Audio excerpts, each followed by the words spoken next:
The shift to remote and hybrid work over the past 2 years has accelerated application development on cloud infrastructure. However, securing these new assets has lagged behind. Qualys CloudView, the next generation cloud security posture management, delivers an end-to-end multi-cloud security and compliance solution encompassing the entire application lifecycle from build to runtime. CloudView enables enterprises to assess their cloud security and compliance posture, identify risks and gaps, auto-remediate issues, proactively enforce best practices, improve compliance and audits rapidly and efficiently. Identify your most vulnerable cloud assets by visiting securityweekly.com/Qualys.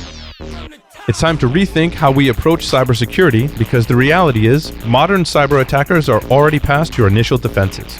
ExtraHop helps your security team find and eradicate advanced threats before real damage is done. Protect your enterprise and customers with better defense. Learn more about how ExtraHop stops advanced threats at securityweekly.com/ExtraHop. That's extra HOP.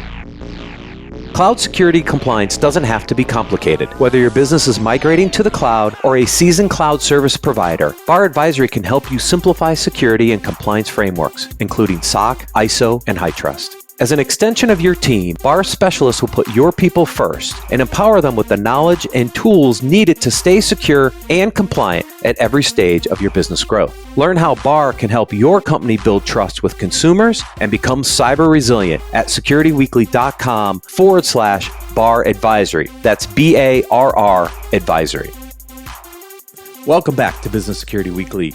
I am your host, Matt Alderman, joined by Jason Albuquerque and Tyler Robinson. Don't miss any of your favorite Security Weekly content. Visit securityweekly.com/subscribe to subscribe to any of our podcast feeds and have all new episodes downloaded right to your phone. You can also join our mailing list, Discord server, and follow us on social media and our streaming platforms. All right, gentlemen, time for articles. But Jason, 2 weeks into the season, and I'm thinking nothing's really changed yet. The Browns still know how to blow it.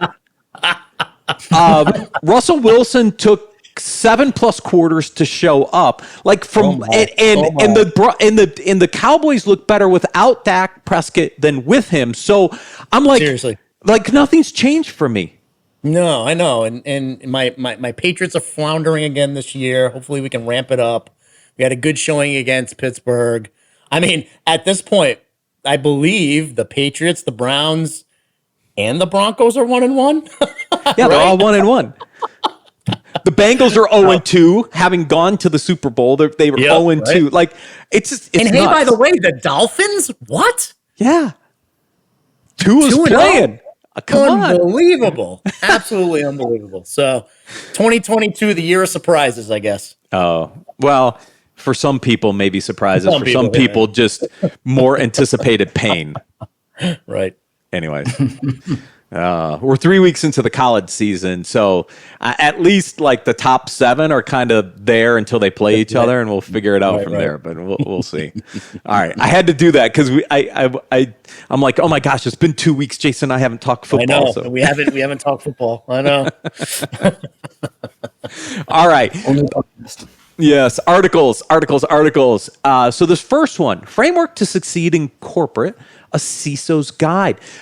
Jason, this article lays out a pretty interesting 10-step framework of kind of getting through an organization.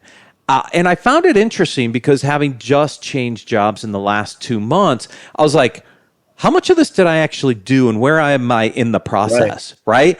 And I tracked pretty well, believe it or not. I was like, oh, I followed this framework. This is pretty good. It's the natural evolution of high-performing leaders, I guess, right? Yeah, I guess. Relating it to an operating system was kind of an interesting, or a computer was kind of an interesting take, like, because we're all technologists. So yeah, I think that correlation for the logical brain was nice. I had a pretty nice layout. Some of these things, like, overly simplified, but you go back on all of your guys' episodes over the years, and this is literally what you've been talking about day in and day out, and it's getting the fundamentals right. It really is. I mean, it's exactly what we talk about building your leadership acumen, right? I mean, number one, we know a good leader isn't going to be a good leader if they're not taking care of themselves, right? You have to be there. You have to focus on how you execute, how you communicate, how you're building relationships, how you're building trust. That was tenet number one, right? Or level number one. Make sure you're doing the things you need to do to take care of yourself, build trust, and communicate well. Talk about it all the time, right? And then, win over the people that are around you. Don't be that, department of no. We say that all the time. Talk about outcomes. Talk about what you can achieve together, right? Take feedback. That's huge. I mean, so many times ego is in the room, right? We talk about that being bad. That can be the catalyst to failure. Take the ego away and take feedback. And then make sure you're figuring out how to add value to your organization. You're never going to have a seat at the table, with the C-level executives if you're not showing how you're adding value to the business itself. And that's just those first two levels. And I liked it. I liked it for a good framework that a new CISO or a new leader can take and use, right? Use the framework. Yeah. So when I think about this journey, right, kind of last week when we were at the executive offsite was step 7, connect the dots, right? How do all the strategic components across the business come together to set direction for next year? What came out of that is we ended up with 2 kind of strategic motions for 2023. But the good news is 60% of the strategy didn't change regardless of which direction we went, because we connected all the dots, right? And made sure everything aligned to the strategic vision, right? Now it's kind of, you're kind of going into steps 8, 9, and 10, where we are driving the strategic direction of the organization, but we're all aligned because we connected the dots in step 7 last week. Now that's 2 months in for me, right? So just so people get an understanding, like the first 7 steps in this process for me was about a 2-month window. Now it could be longer for some people, but for me, this was kind of that's like a 2-month window. Now it's kind of flowing and getting ready for 23 to pull in some of those last steps, but highly aligned already with the team, which is great. Matt, here's the thing though.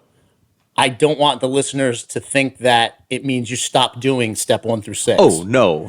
You're continuously doing step 1 through 6, right? It's not like, you go on to the next step, you forget about the last. No, you're taking it with you the entire time, right? Yeah. So you continue to do your job well, you continue to communicate clearly, like you want all of that to follow. But you're right. I mean, you can start building trust right out of the gate, right? You can start building relationships right out. Like I said, the honeymoon period earlier, right? It's a beautiful time in a new leader's life, is that honeymoon period, because you can build relationships, have hard conversations, and really work that you're new and you're learning. So, dead on. It's connecting the dots. We talked about earlier, showing business value.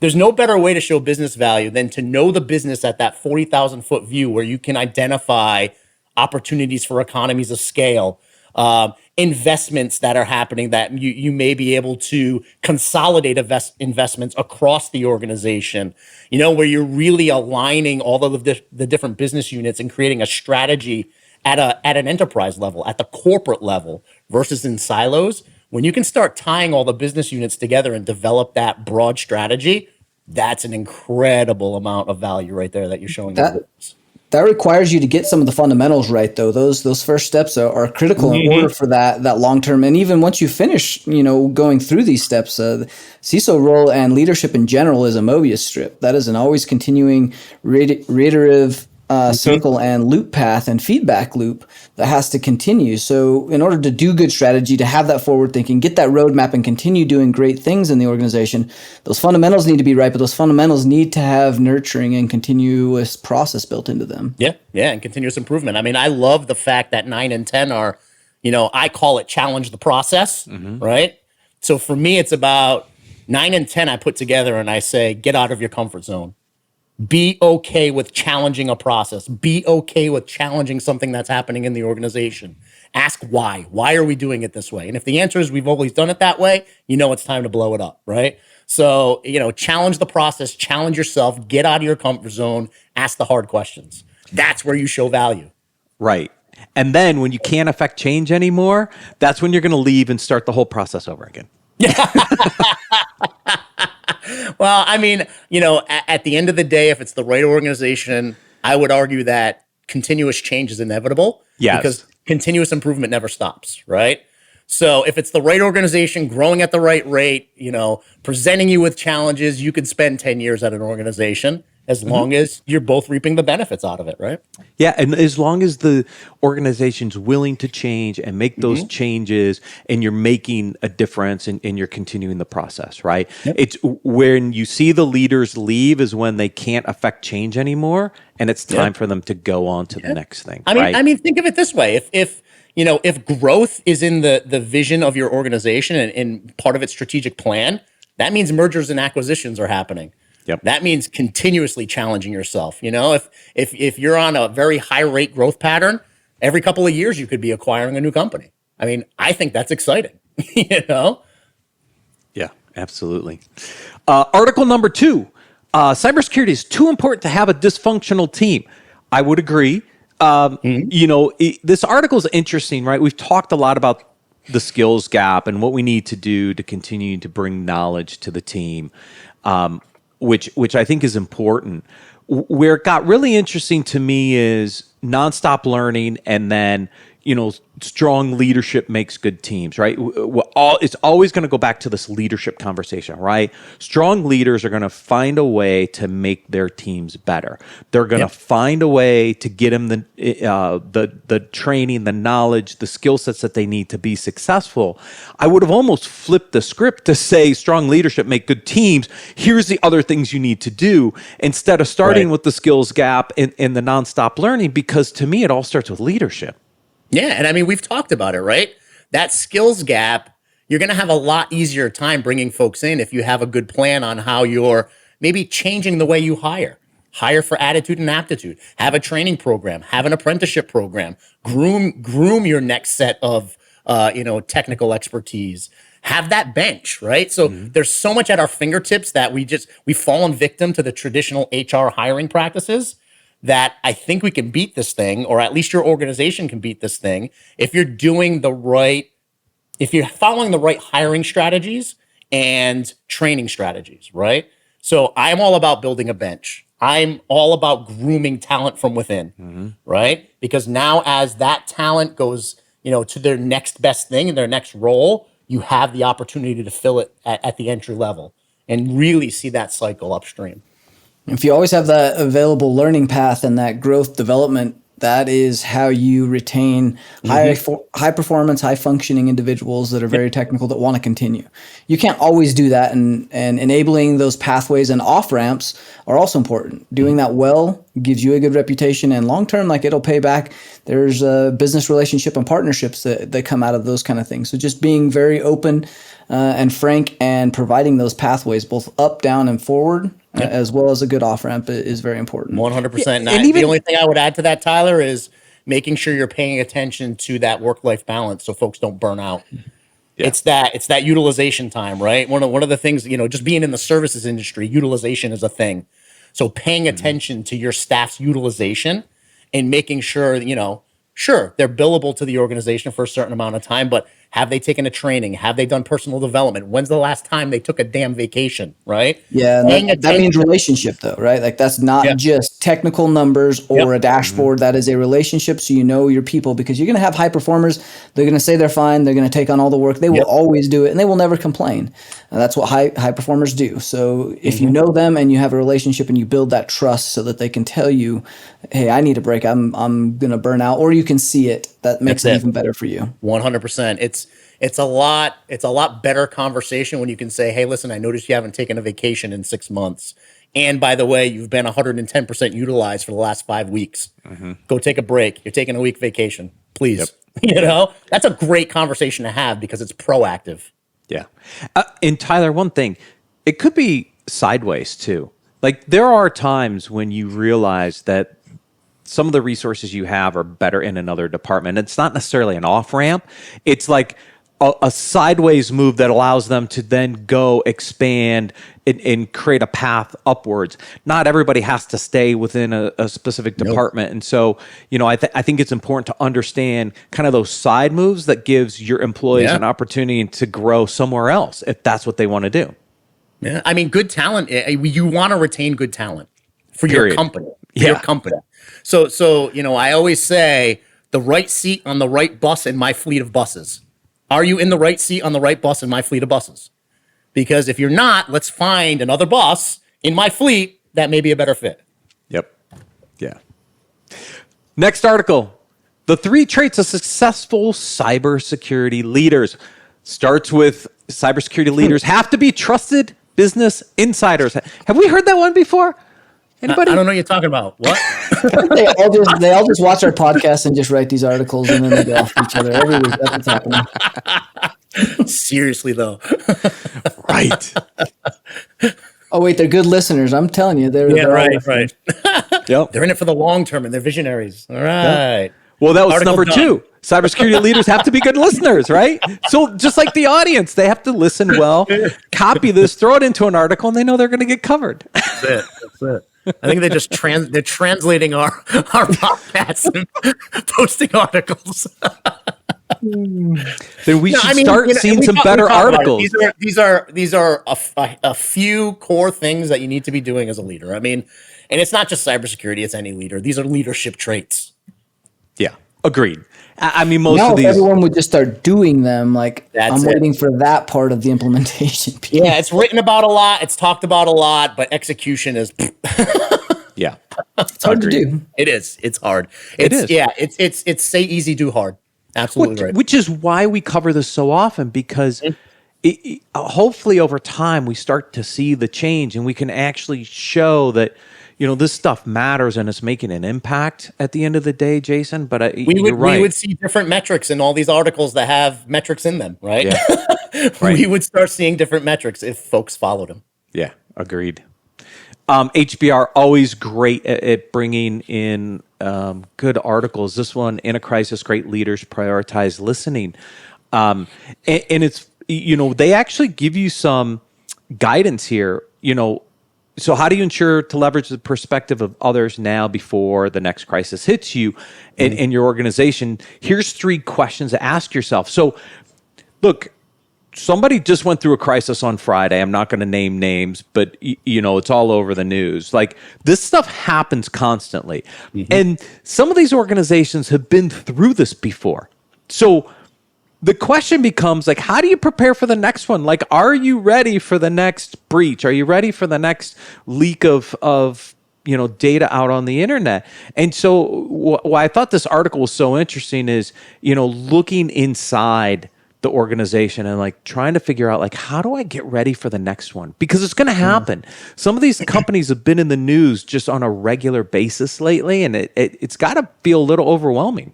Yeah, I mean, we're not reinventing the wheel here. There's a methodology and a technique to crisis management. FEMA's been doing it for decades, right? I mean, if you think about it from an incident response perspective, our public safety folks have been doing it forever. There's frameworks that we can follow. But to this article's point, you can't do it alone, right? Doing it well is different than doing it, right? Truth. And that the people around you and the experience and leadership and counsel that you're getting makes a big difference. You see the ones that do this poorly, and that I would imagine is some poor counseling and people that maybe have not been through it in a manner that reflected well or would have been one of us guiding them. There's good ways to do breaches. There's good ways to do disclosure. There's good ways to recover and do remediation and make the next steps without firing people, without going all crazy. You can do this well, but it does take people that have done that and have gotten through it to be on your side and give you that good counseling. Yeah, 100%. And that's the team side of it. You can't do it alone. You have to have a good team around you. And hey, by the way, build the muscle memory, practice it. Yeah. That's a key piece, right? You could have the best talent, but if they're never practicing, it's going to get stale. It's going to get ideally old. Practice it before the breach is always a better way to do this. Not during. Yes, during is actually that's the big show, right? That's you want to be practicing before the big show. For sure, before the big show. Talking about the big show, the White House on Wednesday released new cybersecurity guidelines to provide details on the executive order signed by President Biden back in May of last year. So this is based off of CISA's recommendations and findings. The statement from the White House points out 3 important developments moving forward. Number 1, NIST, the National Institute of Standards and Technology, will be responsible for software accreditation. Think about that. Accreditation of software in the federal space. Okay, gets better. Private vendors selling software to state and federal entities and agencies must have accreditation. Notice he said state and federal entities. So again, State's a big piece there. yeah, that's a big one in there, right? Because think about this for a second. Like, how many people are dealing at the different state agencies? Now they have to go out and get all this accreditation to be able to continue to do that business in the state and the federal levels. There's a little bit bigger trickle down effect too, right? Because municipalities and county governments, in many instances, have to abide by the state purchasing laws, right? So this is going to trickle down. There, every state calls it a different thing, but there are master procurement lists, right, at the state level. And it's in the best interest of the public sector entity at the municipal, school district, county level to follow that without getting scrutiny from the state. So there's going to be a huge trickle-down effect here, and it's going to affect all the local governments as well. I can guarantee it. Yeah, now here's where it gets really interesting. Agencies must ensure inventorying of all software in 90 days. Further accreditation for critical and non-critical software must be furnished within 270 days, that's 9 months, and 365 days, respectively, which is a year. So remember, these are mandates coming down, but I don't know where the funding's coming from to support the agencies to do this work. So my only question is, what's the tolerable backlog on all this? Because it's going to be huge. Yeah. And I don't know if that snicker came out loud, because I know, and I saw Tyler's face kind of, so it must have come out loud. No way. I mean, how? Yeah. How is always the question. How? Especially in state and local government. It's the law of unintended consequences. And my fear is that this just created another layer of bureaucracy that's going to be an anchor on these agencies, not something that's going to be value add. Now, that's my biggest concern. But remember, this is additional requirements on top of the whole zero trust initiative at the federal agency level, right, which there's still no funding for, right? We've talked to Lee about this in multiple shows on the network. Like, where's the funding coming from to support the kind of the zero trust initiatives? Now you throw this on top. It's like, how do they tackle both of these? It's great to make. I'll tell you right now, like with that mandate, CISA was doing, vulnerability assessments and penetration tests for the local municipalities and school districts. I was talking to some school districts. They're backlogged for like a year and a half. Three years right now. Is it 3? Wow. It's gone up to 3 years. That's insane. I mean, just the backlog itself, it just shows you, right? And that's what triggered the backlog conversation earlier, because I knew that it was just getting pushed out there and pushed out there. There's not enough manpower to do it. Right. Well, CISA's oversight went past federal government and even local municipalities, and even the free waiting list, right? They have pharma initiatives, critical infrastructure. Mm-hmm. They took in a bunch of financial bits for certain verticals. So all of these different things that they're testing, which are critical and all need it, there's just not enough people inside of the organization to do that. Right? So, and again, it just creates that backlog, because no funding equals not enough people to do the job. Now you get this huge backlog, and I didn't realize it hit 3 years already, Tyler. That's what I think is going to end up happening is I think there's going to be a point in time where CISA ends up having to end up working with trusted partners in order to begin doing this. There's going to be maybe not like a FedRAMP space, but almost a pen test consultancy where they're bringing in, and you're part of a trusted consultancy that follows a framework that they outline and guide in order to start catching up on some of this backlog. That's the only way I see this. 100% agreed. Yeah. 100% agreed. Well, and think about this from a vendor's perspective now, right? All the vendors out here now need to go through an accreditation process from NIST.